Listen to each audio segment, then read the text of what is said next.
basic accounting principles related to finance. Revenue recognition principle, cost principle, matching principle, full disclosure principle, and objectivity principle. Usefulness of the statement of cash flow. The statement of cash flows is one of the most useful financial statements. Example. This is an example of cash flow statement. Financial statement and fund flow emphasis. It's all about company's revenue, expenses, debt burden, etc. Example. This is an example of financial statement. Fund flow critical instrument for financial analysis. Example. This is an example of fund flow. Understanding cash flow, net amount of cash and cash equivalents. Example. This is an example of cash flow statement. Estimating cash flow. This is an example of estimating cash flow. A free cash flow example.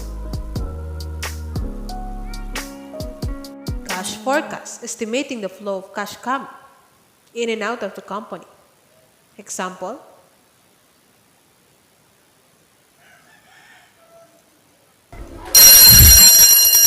Part 2. Time value of money, basic financial concept. Example.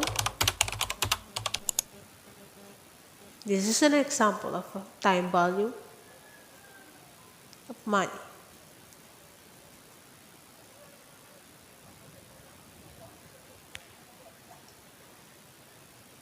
Concept of interest rate and risk, cost of debt for the borrower and the rate of return for the lender. Example. This is an example. Part 3. Overview of capital budgeting makes decision about the long-term investment of company capital operations. Capital budgeting decisions rules. Based on cash flow, rules should incorporate all the incremental cash flow attributable to the project.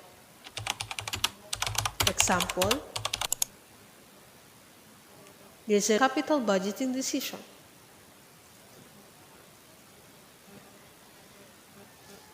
Capital budgeting method.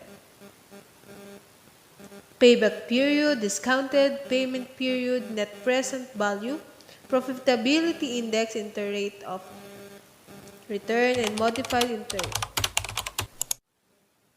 This is an example of capital budgeting.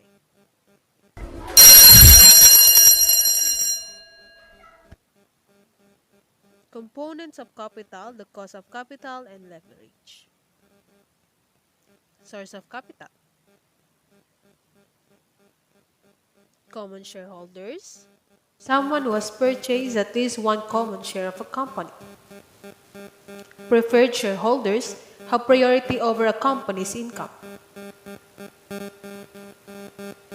Bond issuances, the investor give the corporation a certain amount of money for a specific period of time. Grants, it is a financial award given by the federal state.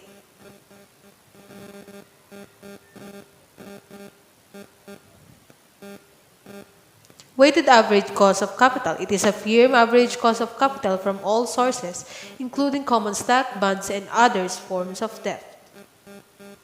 This is an example of weighted average cost of capital. Operating and financial leverage. Operating leverage can be defined as a firm's ability to use fixed costs to generate better returns for the firm. This is an example of operating.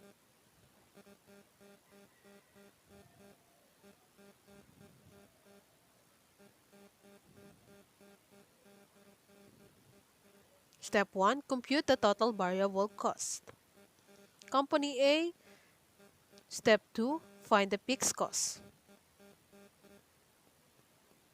Step 3. Compute the total cost. Step 4. Compute the operating leverages.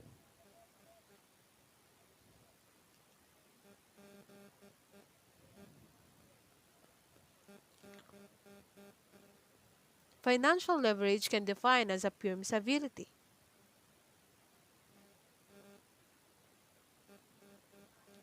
This is an example of financial leverage.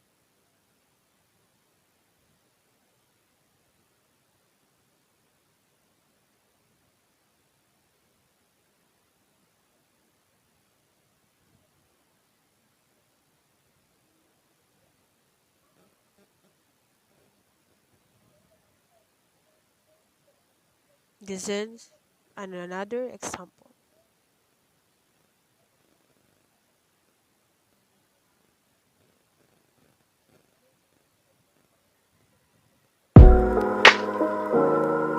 Sources.